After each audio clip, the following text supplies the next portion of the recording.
¿Te has cuestionado alguna vez por qué Irán, ese país que con frecuencia acapara los titulares de las noticias, ocupa un lugar tan destacado en las escrituras bíblicas como un elemento crucial en el designio divino? La mayoría de las personas conciben a Irán únicamente como una amenaza contemporánea. No obstante, ¿qué pensarías si te revelara que en el pasado ya sirvió como un instrumento de liberación bajo la dirección de Dios mismo? Parece increíble, ¿verdad? Pero la evidencia está plasmada en textos milenarios, con descripciones tan precisas que te dejarán asombrado.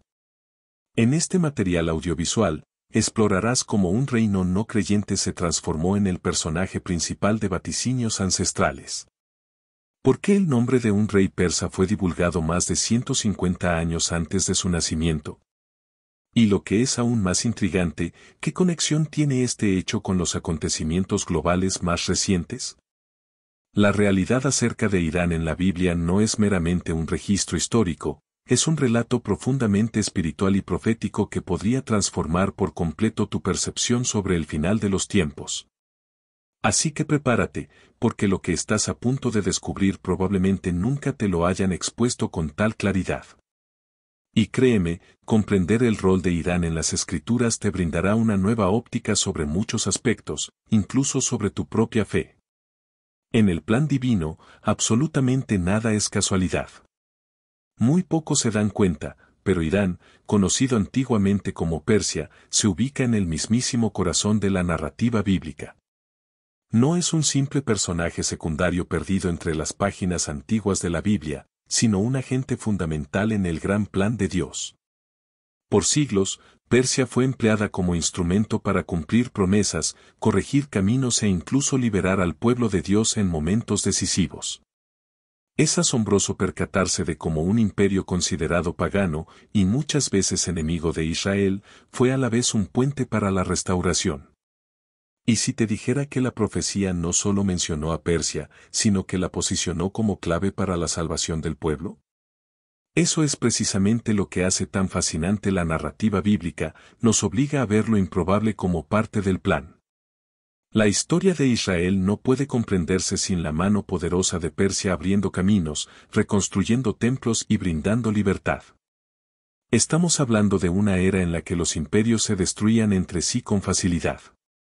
Aún así, Dios utilizó al imperio medo-persa como herramienta de redención. El templo de Jerusalén, por ejemplo, solo fue reconstruido gracias al decreto de un rey persa. ¿Casualidad? No, para quien comprende el plan divino, esta conexión nos revela que incluso los escenarios políticos y geográficos más inestables están bajo la soberanía divina. No se trata de religión oficial ni de nación santa, se trata de propósito. La Biblia lo deja claro al mostrar cómo el pueblo de Dios fue guiado, liberado e incluso corregido mediante herramientas impensables. La propia existencia de Persia en las páginas sagradas nos lleva a entender que detrás de la historia hay una mano invisible orquestándolo todo. Y esa mano, curiosamente, sigue escribiendo capítulos hoy. Esto nos lleva directamente a un punto que a menudo se ignora, las raíces profundas de ese pueblo en la era post-diluviana. Cuando se observa la Biblia con atención, se descubre que el pueblo iraní tiene raíces que se remontan a los primeros capítulos de la humanidad. Tras el diluvio, de acuerdo con la genealogía que se presenta en el libro de Génesis, los iraníes descienden de Jafet, hijo de Noé. Dentro de esa línea de descendencia, surge el nombre de Madai, quien más tarde daría origen a los medos, uno de los pueblos que conformarían el imperio medo-persa. Es decir, el Irán de hoy no apareció de la nada, su origen está entrelazado con los eventos más antiguos de la historia bíblica. ¿No es asombroso pensar que la misma tierra que fue cuna de grandes imperios también lleva en sí un ADN espiritual? Esa conexión demuestra que nada ocurre por casualidad en el plan de Dios. El mismo pueblo que desempeñaría un papel crucial en la liberación de los judíos ya llevaba, desde el Arca de Noé, una marca de relevancia. Esto transforma por completo la manera en que vemos a los países en el mapa actual. Cuando alguien ve a Irán en las noticias, quizás solo piense en política, tensión o amenazas.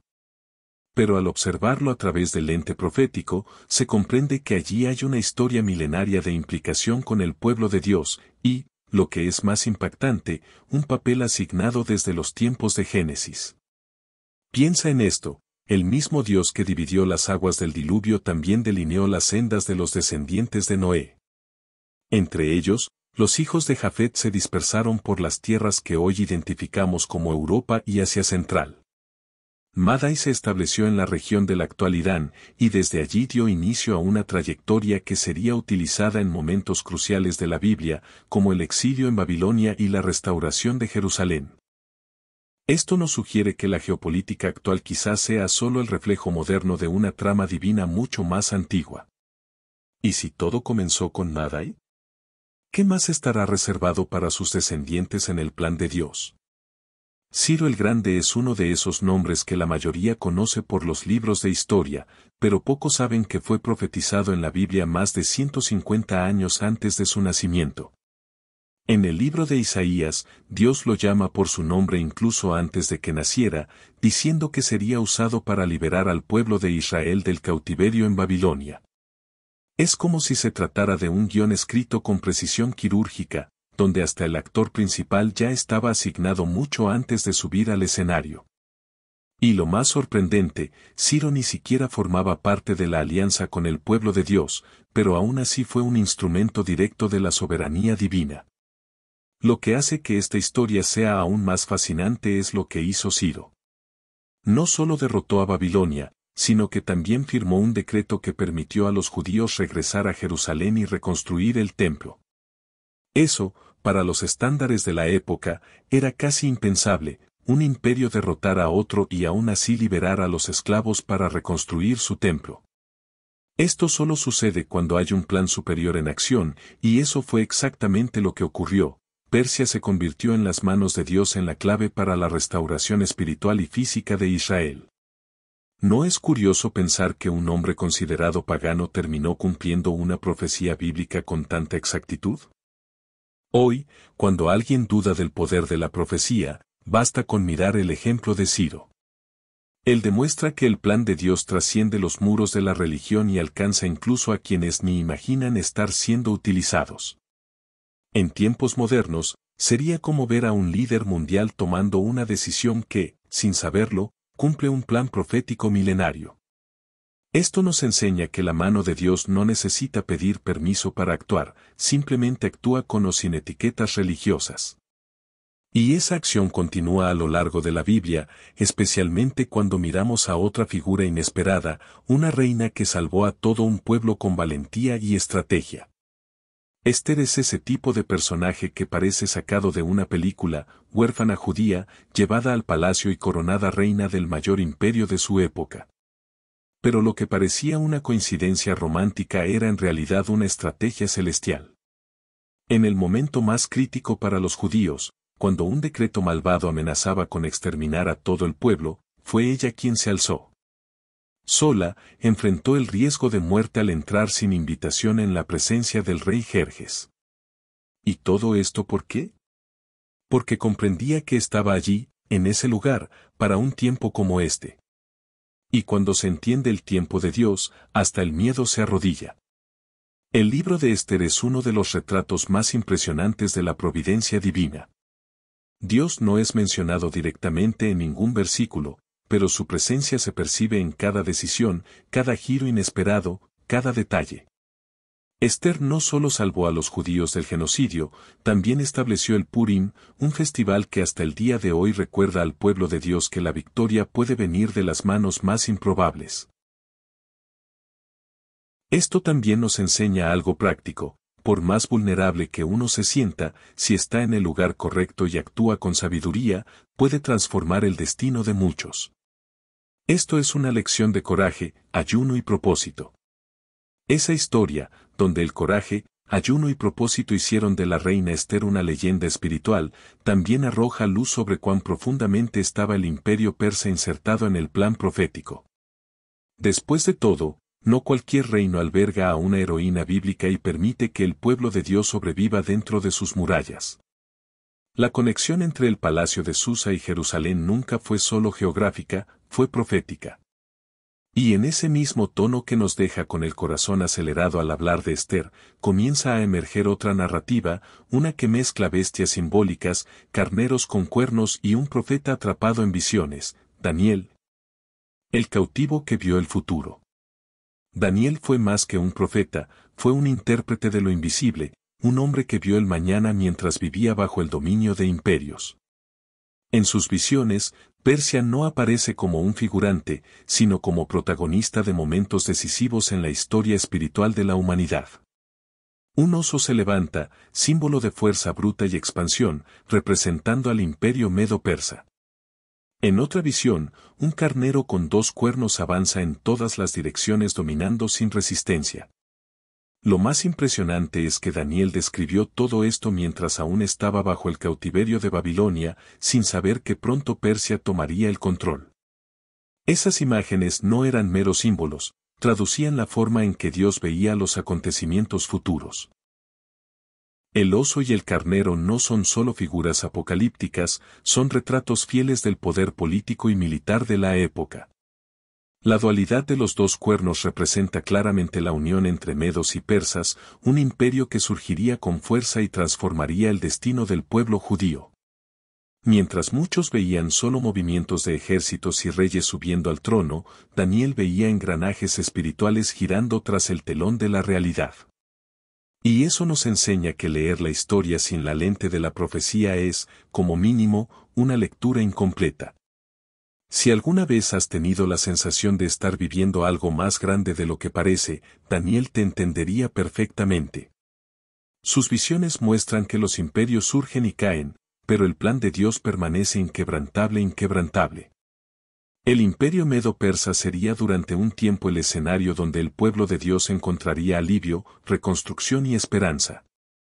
Pero el reloj profético no se detiene, y las señales continúan apareciendo, incluso algunas tan sutiles como misteriosas, como hombres venidos del oriente guiados por una estrella, magos, sabios y tal vez sacerdotes de la antigua Persia. Cuando escuchamos hablar de los 3 reyes magos, la mayoría de nosotros imagina hombres ricos vestidos con mantos bordados siguiendo una estrella en el cielo. Pero lo que pocos saben es que esos magos o sabios de Oriente probablemente eran sacerdotes persas, posiblemente vinculados al zoroastrismo, una tradición religiosa profundamente arraigada en la antigua Persia. Esto significa que Irán, incluso siglos después del fin del imperio medo-persa, seguía desempeñando un papel espiritual activo en la narrativa bíblica. Y más aún, esos hombres no eran simples curiosos, estudiaban señales, profecías y constelaciones, y reconocieron el nacimiento del Mesías mucho antes que muchos en Israel. Es fascinante pensar que mientras los religiosos locales ignoraban la llegada del Salvador, hombres de una cultura completamente diferente viajaron kilómetros a través de desiertos y oscuridad solo para adorarlo. Llevaron oro, incienso y mirra, regalos que, además de valiosos, poseían un profundo significado espiritual. El oro representaba realeza, el incienso divinidad y la mirra sacrificio. Es decir, sabían exactamente delante de quién estaban.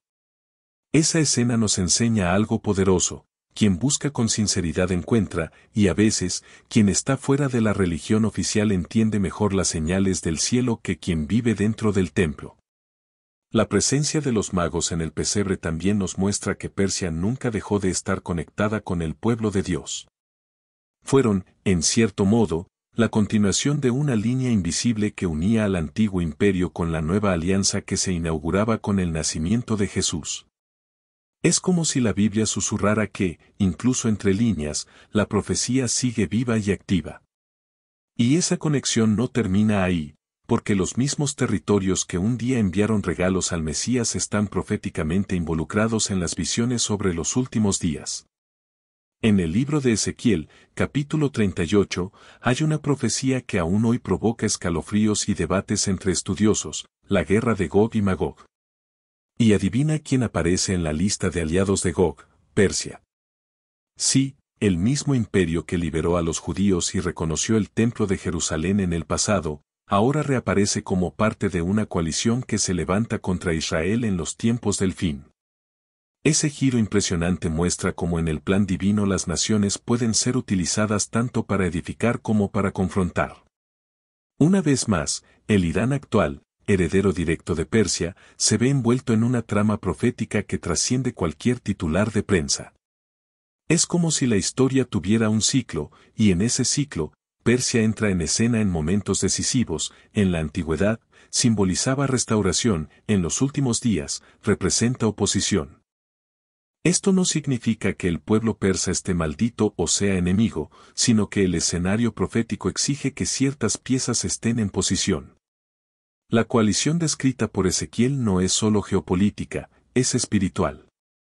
Es una colisión entre el plan de Dios y las fuerzas que desean frustrarlo, pero que irónicamente terminan sirviendo al propio cumplimiento de la profecía.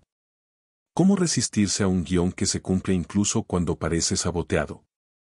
Estos pasajes nos recuerdan que el Irán moderno, a pesar de ser visto por muchos como una amenaza, lleva consigo el peso y el papel de una nación que ya fue instrumento de Dios y puede ser, una vez más, una pieza clave en el tablero escatológico. Estamos hablando de una región donde lo antiguo y el futuro colisionan constantemente. La misma tierra que vio reinar a Ciro puede ver cumplirse Ezequiel capítulo 38. La pregunta que queda es cómo resistirse a un guión que se cumple incluso cuando parece saboteado. Estos pasajes nos recuerdan que el Irán moderno, a pesar de ser visto por muchos como una amenaza, lleva consigo el peso y el papel de una nación que ya fue instrumento de Dios y puede ser, una vez más, una pieza clave en el tablero escatológico. Estamos hablando de una región donde lo antiguo y el futuro colisionan todo el tiempo. La misma tierra que vio reinar a Ciro puede ver cumplirse Ezequiel capítulo 38. La pregunta que queda es, ¿acaso el papel de Irán ya ha terminado, o todavía hay más por venir en el gran relato divino? Al observar con atención la narrativa bíblica, queda claro que Irán, o Persia, nunca dejó de ser relevante en el escenario espiritual del mundo. Incluso fuera de la alianza directa con Israel, esta nación siempre aparece en momentos clave, ya sea para liberar, desafiar o anunciar. No es casualidad que, incluso en los textos del Antiguo Testamento y en las visiones del fin de los tiempos, Irán siga activa. Irán no está al margen de la historia, es un engranaje dentro del plan de Dios. Y ese papel continuo nos enseña que Dios puede usar a cualquier pueblo, en cualquier época, para cumplir un propósito mayor. Piénsalo conmigo, si Dios usó a Ciro para liberar. Usó a Esther para preservar y mostró a Daniel las acciones del imperio medo-persa incluso antes de que sucedieran. ¿No será que el Irán de hoy también forma parte de algo que aún se está desarrollando? Tal vez las tensiones políticas, los conflictos y las alianzas actuales no sean solo fruto de la geopolítica, quizá estén alineadas con el reloj profético. Por eso, entender la Biblia no es solo una cuestión de fe, sino también de discernimiento histórico. Irán carga consigo un legado espiritual que atraviesa milenios. Quien lee las Escrituras percibe que Dios no actúa solo con quienes le sirven formalmente, Él mueve piezas, cambia reinos, levanta reyes e incluso utiliza a quienes ni reconocen su autoridad. Irán, a lo largo de toda la historia bíblica, fue una de esas piezas, a veces libertador, a veces opositor, pero siempre presente. Esa constancia revela una verdad que pocos perciben: la narrativa divina no tiene personajes secundarios, todos tienen un papel. Y para quien disfruta de observar los detalles, los números son como pistas escondidas en el texto sagrado, pistas que ahora vamos a descifrar juntos. En la Biblia, los números no son solo cuentas, son mensajes encubiertos, y cuando hablamos de Persia, esos números se vuelven aún más reveladores. 70 años de cautiverio en Babilonia, ese fue el tiempo exacto profetizado por Jeremías antes de la liberación del pueblo judío. ¿Y quién aparece para cumplir esa liberación con precisión milimétrica? Ciro el Grande. La matemática divina no falla, no se trata de suerte ni de coincidencia, sino de una orquesta profética donde cada compás tiene su hora marcada. Y lo más asombroso es que esa profecía fue registrada décadas antes de que Ciro siquiera naciera. Hablando de él, Ciro fue nombrado en las Escrituras aproximadamente 150 años antes de venir al mundo. Imagina abrir un libro antiguo, ver tu nombre allí y darte cuenta de que describe exactamente lo que harás. Eso fue lo que ocurrió con Ciro, cumplió detalle a detalle la misión que Isaías había registrado siglos antes. Si eso no es evidencia de soberanía divina, ¿qué lo es? Incluso hoy, los estudiosos se preguntan cómo es posible, pero quien conoce el plan de Dios sabe que cuando Él determina algo, ni el tiempo ni el imperio más poderoso del mundo pueden impedirlo. Daniel también nos ofrece códigos numéricos que apuntan a la importancia de Persia. El oso y el carnero con 2 cuernos, ambos símbolos del imperio medo-persa, aparecen con características muy específicas, reforzando que nada en la Biblia está colocado por casualidad. Incluso la persistencia de la influencia persa en el Nuevo Testamento, con los magos que visitan a Jesús, es otra pieza de ese rompecabezas numérico y espiritual. ¿Y sabes qué nos muestra eso? Que existe una precisión profética que atraviesa generaciones, una línea invisible que une el Génesis con el Apocalipsis. Y todo eso, por supuesto, plantea preguntas que necesitan ser formuladas. En medio de tantas revelaciones, resulta casi imposible no preguntarse, ¿cuál fue exactamente el papel de Ciro el Grande en el cumplimiento de las profecías bíblicas? ¿Era solo un rey estratega o actuaba, consciente o no, dentro de un guión celestial? Cuando Isaías mencionó su nombre más de un siglo antes, ¿estaba revelando un secreto divino que pocos comprendieron en su época? La liberación del pueblo judío, el decreto para la reconstrucción del templo, la restauración de la adoración, todo encaja como piezas de un plan milimétricamente diseñado. Y si eso ocurrió antes, ¿por qué no volvería a ocurrir? Otra pregunta que inquieta a muchos estudiosos es, ¿cómo está representado el imperio persa en las visiones de Daniel? ¿Y qué simboliza realmente? ¿El oso, el carnero, los cuernos? ¿Son solo metáforas históricas o tienen implicaciones proféticas aún no cumplidas? Si Daniel fue capaz de describir el surgimiento de imperios antes de que existieran, ¿qué más podrían estar señalando sus visiones? ¿Será que el mundo moderno está repitiendo antiguos patrones sin darse cuenta? Y más aún, ¿estamos viviendo precisamente una de esas transiciones que él predijo? Y claro, no podemos dejar de preguntar por qué el libro de Esther es considerado un ejemplo tan poderoso de la providencia divina a través de Persia. La ausencia del nombre de Dios, la osadía de Esther, el ayuno, el contraataque político, todo parece cuidadosamente orquestado. Es como si Dios dijera, incluso cuando no me ven, sigo en control. Y quizá esa sea la mayor lección que Persia nos deja, que lo invisible actúa en lo visible, y que cada detalle, cada número, cada persona está exactamente donde debe estar. Si todo esto aún te parece abstracto, la introducción que viene ahora te mostrará cómo esta verdad toca directamente tu vida. Después de todo lo que has visto, es imposible seguir mirando a Irán de la misma manera, ¿verdad? Ahora dime, ¿cuántas otras naciones, líderes y eventos actuales también pueden estar cumpliendo profecías bíblicas y ni siquiera nos damos cuenta? ¿Estás atento a las señales del tiempo, o sigues viviendo como si nada estuviera ocurriendo? Quizás la gran pregunta no sea qué revela la Biblia sobre Irán, sino que está tratando de mostrarme Dios a través de esta historia. ¿Estás dispuesto a ver más allá de lo evidente, a sumergirte más profundo en ese plan que atraviesa siglos, reinos, profetas y promesas?